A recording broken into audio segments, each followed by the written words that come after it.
Hi everyone, it's your boy Zach, and I just want to say, first of all, that yes, I got tons of emails this morning. Yes, I have heard about the Jim Jeffries expose. I don't have any plans to do a video on it.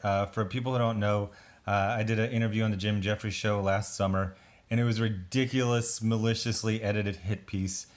He was literally taking reactions and answers to different questions and different things and mixing them and matching them.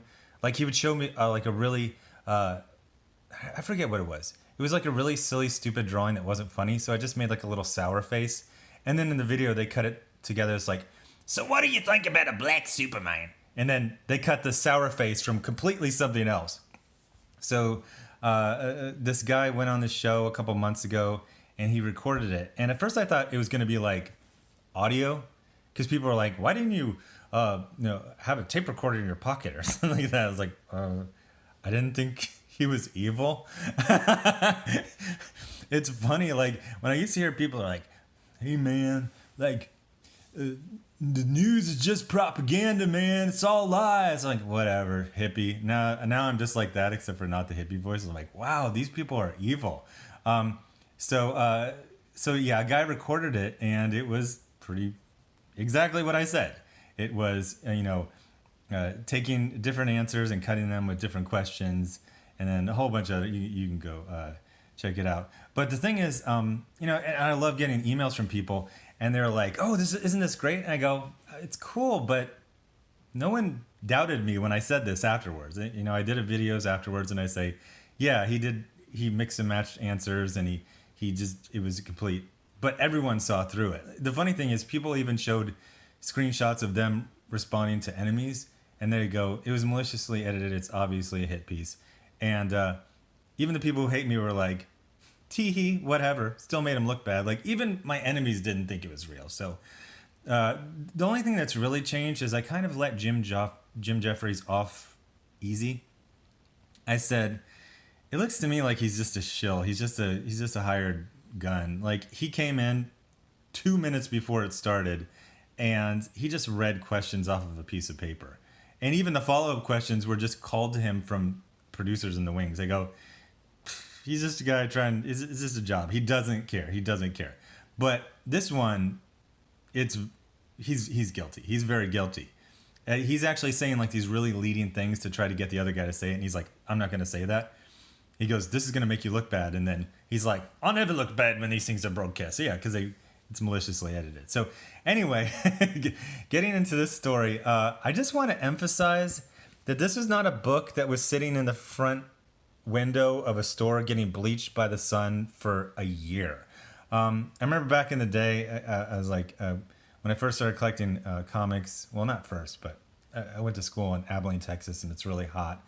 So you had the comic shop, and it faced the sun for like most of the day. So every single poster looked like this. They were just bleached, almost white by the sun within a couple months. But this is what they do. They do this desaturated thing, and I hate it.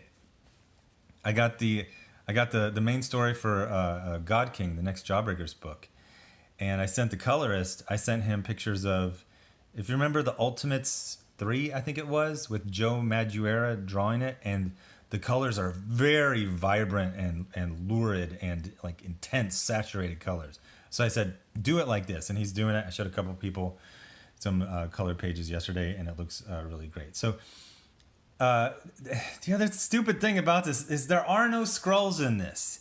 It doesn't even say Skrulls variant. I thought the Skrulls were going to be in it. Yeah, stupid me. I thought the Skrulls were going to be in it because they're in the cover, but Marvel started doing this like in 2017. They have variant covers, but they don't say it's a variant cover. So what I assumed was a Skrull storyline has no Skrulls in it. Exactly. Yes, they put Skrulls on it. It's not in there at all. So this is Uncanny X-Men Winter's End, and it's X-Men Volume 3, Issue 1 of 1. So for people who, I think everyone knows this, Cena Grace with very, very, very little writing experience. He did have experience editing Walking Dead. He got hired to write Iceman. And the whole point was Iceman was gay. So it was literally Iceman's first kiss, Iceman's first date, Iceman's first, whatever. Iceman's first attempt at buying a birthday cake in Colorado or whatever, wedding cake. And it was really, really bad. It was bad for multiple reasons, but the biggest one was that a character who has been straight for 6 years was suddenly gay. The thing is, that could have been, you could have done a storyline with that. This is comics. Anything can happen.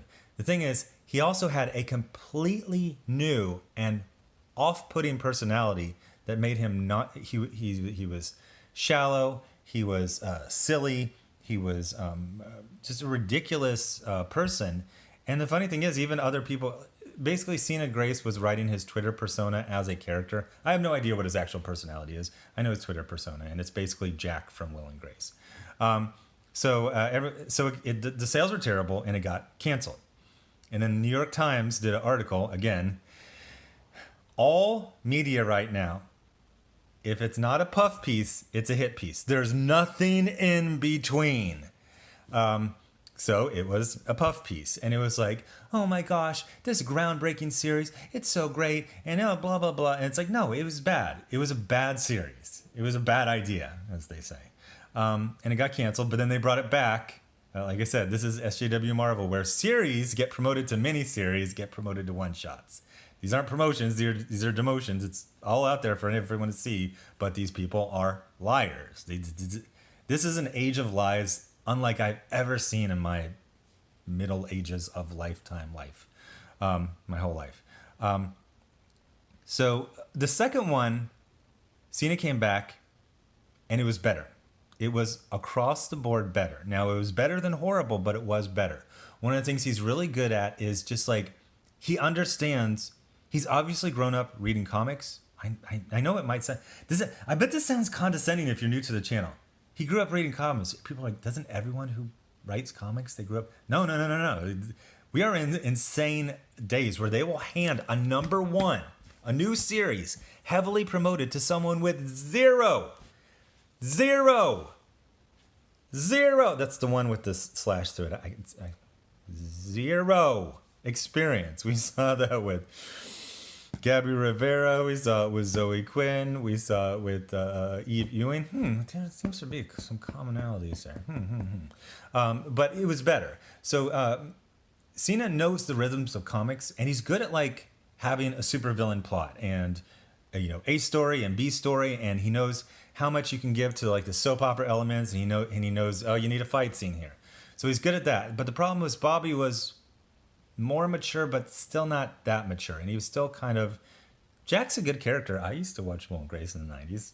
Jack's, he's that character where they walk in the door and they do the little applause because, people like that character. But he's also supposed to be silly. Like, you're supposed to laugh at him. Now, it's actually fine to have a character who is willing to be laughed at. Cuffs on Jawbreakers, he's basically a regular guy who, when he got powers, he affected a blaxploitation personality. It's a fake persona, and he gets called on it a lot. He says things that are ridiculous because he basically says everyone's so dark. His idea is, I like being a superhero. It's fun, but I don't just want to be a regular guy. I want to be like this fun, entertaining guy. So I understand why non-powered. I understand why Batman has to be like super dark and aggressive because he's trying to scare people away. But if you have Deadpool powers, why not make jokes? You're basically immortal. So you can have like a foolish character, but they still need to be someone like you can respect. And like there was a couple moments he had that were good, but most of all he was just a clown. Everyone else was respectable. And there's lots of gay characters in this book, and you could respect all of them except for Bobby. Bobby was just a clown. You couldn't respect him. So they stopped a miniseries to come out with a extra-sized one-shot 2 months later. It's just modern. And someone pointed out to me, this is supposedly like a $300 watch, and it's in every single comic book. This is a problem. So we start off here, and it's. I never look at prices since obviously my purchases are subsidized. $4.99. Now this is like 28 pages, but it's really like 20 pages of story. So we start off, and there's the flooding in Delaware. And so Iceman is rescuing people. And then there's this bigot. And he's on the roof, And he throws. Okay, so bunch of houses, and the snow golems who Iceman can control. He's rescuing all the people, and then there's one right near the house, and he throws a brick in its face. And he goes, Iceman goes, "Hey, what gives?" And he goes, "We didn't ask for your help, Muty. You want to come here from the big city and play the hero? Next, you're going to move in and take our jobs, thinking some canned food was charity for..." He's like, I have a question. Okay, this is just stupid. This is just bad writing. It's stupid. Where'd you get the brick from? You're on top of your house, which, by the way, do you go on top of your house when the water is only this high? I'm assuming this isn't the second story. If this is the second story, that makes sense. Maybe it is the second story. No, because you don't put a porch on the second story, and it's just at the point where it's just going into the windows. For people in flood zones, do you go onto your roof when there's only this much water? No, I don't think so. Maybe just to protect from looters. But when you go up on your roof, do you bring a brick? Where did the brick come from?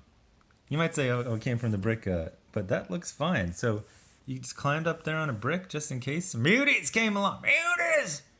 Muties! Yellow Flash is so good at that. So then he's like, whatever, I've got a birthday to attend.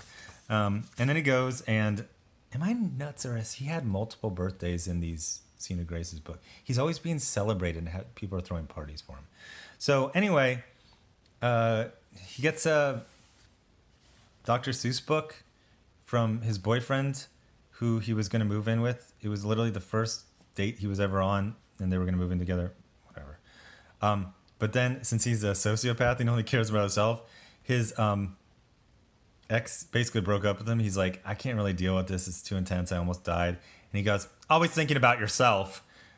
That's actually not, I'm paraphrasing the dialogue, but go look at my old videos. That's actually what happens. So then he sends him a book. I wonder what kind of mailer did he send? See, check the corners. I'm seeing a little damage on the corners. You need to do a Gemini mailer. So then he hears a bump, and this is what Bobby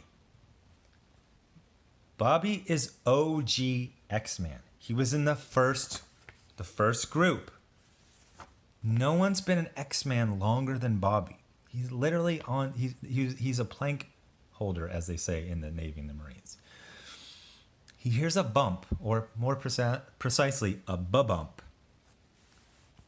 And he goes out with a book over his head. Who's there? I'm Omega level and have no time for games. What the hell? This isn't a sitcom, dude. Like, now we're gonna see it does get better. So then his older self. By the way, this artist Stockman something. Baxter Stockman? Nathan Stockman. Good, and it has gotten better. So he meets his self from the futures, who's called Ice Master, and he's telling him, you're going to... So this is the part where I started mentally checking out. So they got this magnets thing. I mean, it happens a lot of things. Like, you have a gay character and another gay character. They must be in a relationship, like, immediately. So they spent a lot of time, like, almost doing, like, flirting between Dakin and Iceman. Dakin has a well-established personality. It's not the one that Cena Grace has given him. And Dakin would just not even consider Iceman at all. He would just, you're a clown. Get out of my face. But here, they're, like, in a relationship, and you're like, huh? This isn't really good writing. But, plot twist, spoiler, it was all a fakey fake. So he could get his hands on the McCran crystal. Look at this. This is really good art. Good coloring, too. Let's see what color it says. Federico Blee. So just really good. And then he's actually acting in character, betraying people. And they get in a little fight because he's like, oh, you didn't stop him. And then he did the whole world something. I don't know. He broke the world. And then this is what's good. So, and it's kind of bad. It's bad and good. But amazingly, Jean Grey of all people just kind of shows up. And she goes, Bobby, who is this?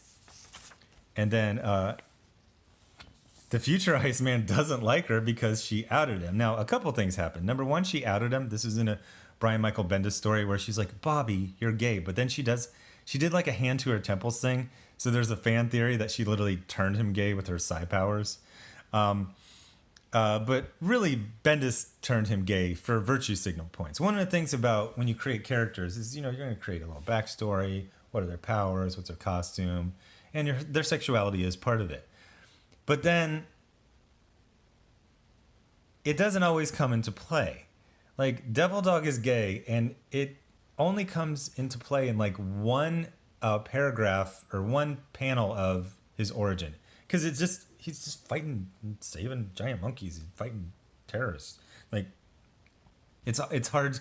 But I saw this in this movie Annihilation. There was a Latina lesbian character, and man, did they let you know she was lesbian within like 3 minutes of introducing. Like, she starts hitting on this woman she just met, and she's like, "Oh, I had to shoot my shot." I'm like, that was kind of awkward. You literally just met her, and it's in a work environment.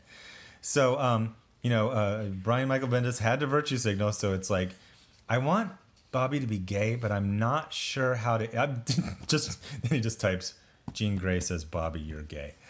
So then the future one says, how dare you show your face here? He wouldn't even have known about the McCran crystal if it weren't for you. They wouldn't have known about my secret. He basically says, Jean, time displaced you. So it's a very comic book. It's not her. It was her from the past. Did a very bad thing. I thought I could let it go, but this guy has brought it up. And then he says, I'll stay out of this one. So he says, when the time displaced X-Men were here, Teen Jean outed me. He goes, that wasn't okay. It needed to happen, but it didn't happen on my terms. You took my power of choice away. I wasn't ready. And then he basically says, he actually roasts her pretty good. He starts talking about all the crazy things that have happened. And then she goes, inaccurate, but I'm listening. And it was actually fairly accurate. I thought that was pretty funny. So it was nice to see him bring up something that, one of the things that sucks is SJWs will do these SJW storylines, and then they will ruthlessly attack every single person who doesn't like it. They basically virtue signal, look at me, I'm so pro-gay. And then you're like, I don't like this poorly written story. They're like, oh my gosh, this person hates gays. And they literally just said, I don't like this poorly written story. You could have absolutely done a story where it was revealed that Bobby was gay all along and he was hiding it. But it would be a little hard because we've also literally seen his thoughts floating above his head, talking about being attracted to women and falling in love with them and being heartbroken during breakups. So the best you could have done was make him bisexual, and it would have worked. The problem is, or you can just do, like a really comic booky storyline where like Legion or Xavier or somebody literally did psychic surgery and hid his homosexuality away from him. But they didn't do that. The thing is, they wanted to virtue all the signals, and making him bi doesn't get you as many BuzzFeed and Salon.com articles as making him gay. It also probably wouldn't have gotten you a New York Times article. So it was all about ego. At the end of the day, that's all it is. It's real simple. SJWs are all about ego. Brian Michael Bendis wanted to be patted on the back for turning a major character gay. But I mean, they still did it kind of like, we're going to turn one of the original X-Men gay. And it's like, too obvious. Not that, okay. Yeah, he's too major of a character, too major of a character, and they have a love. So, it was probably a toss-up between Beast and Iceman. So it's not like, I always just say, commit to the bit.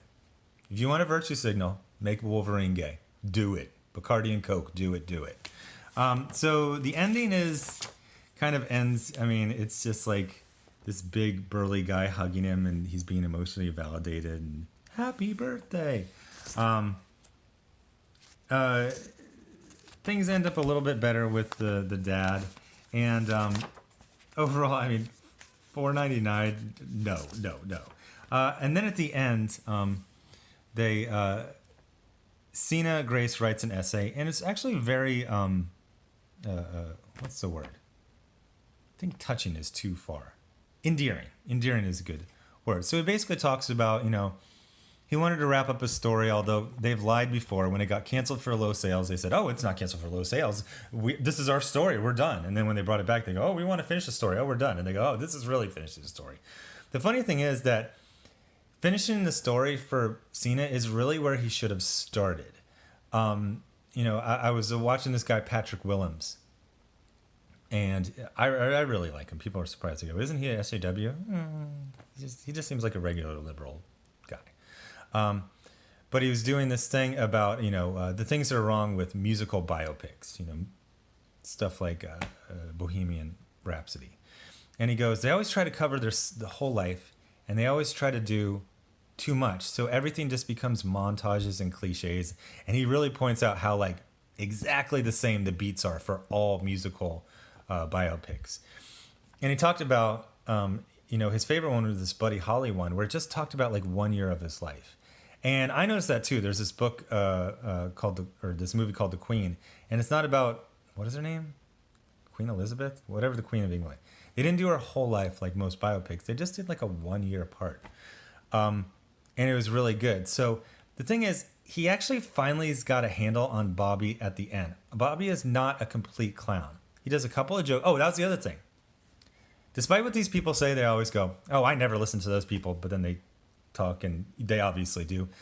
Cena Grace is listening, or at least he has a friend who's paraphrasing. So he dialed his attempts at humor way down, and guess what happened? His batting percentage went up. I've said this before about humor. There are very few people who are absolutely not funny. Most people have some kind of sense of humor, but most people are not that funny. You can attempt to be funny as long as you figure out how funny you are and shoot for about 90%. So there aren't like clown jokes on every like other panel. There's a couple of them, and I remember a couple of them actually kind of made me laugh. Not laugh, but they were amusing.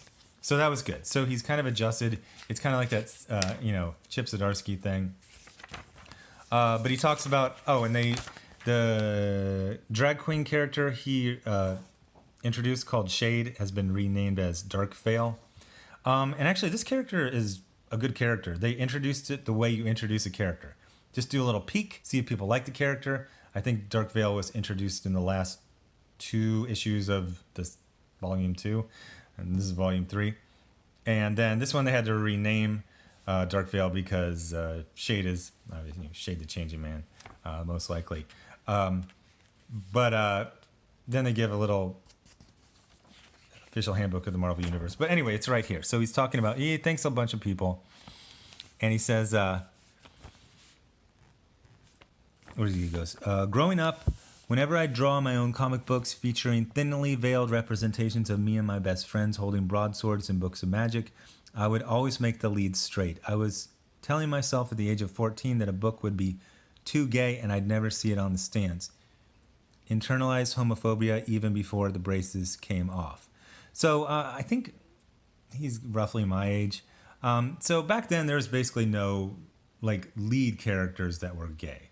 So I'm not sure if it was just internalized homophobia more, things were just like, most people are straight. At the time, the majority of America was white. So the heroes of pretty much everything ended up being a straight white guy. So then he says, when the opportunity came up to revisit Iceman, I jumped at the chance to double down and tell a story that the weird little Persian kid named Cena who loved Sailor Moon, quote, too much, end quote. I don't know why that's in quotes. Everyone likes Sailor Moon too much. Sailor Moon is an awesome comic or cartoon.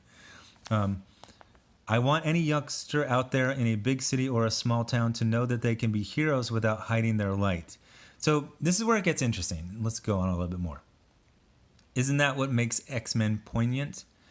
We are not just Bobby Drake. We are Christian, Frost, Shade, Madden, Northstar, Richter, Pyro, etc. I either forgot or never knew that Pyro was gay. But anyway, he makes a good point, and it's just the execution that's bad. It absolutely is good for people of any group to have some character who they say, oh, I'm whatever, Sikh, and the new person on the Mission Impossible team is Sikh, and that's really cool.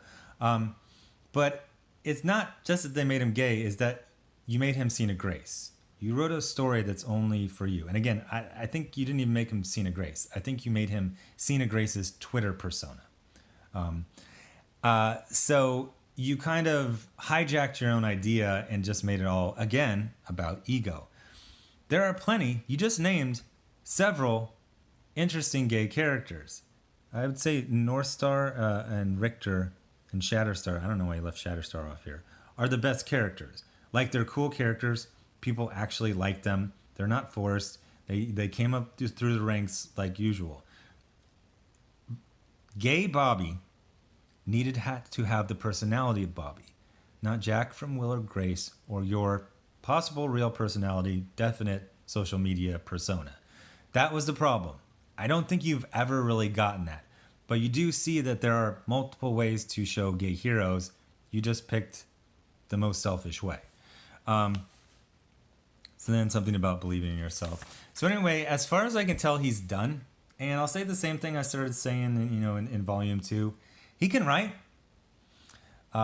He can even write gay characters.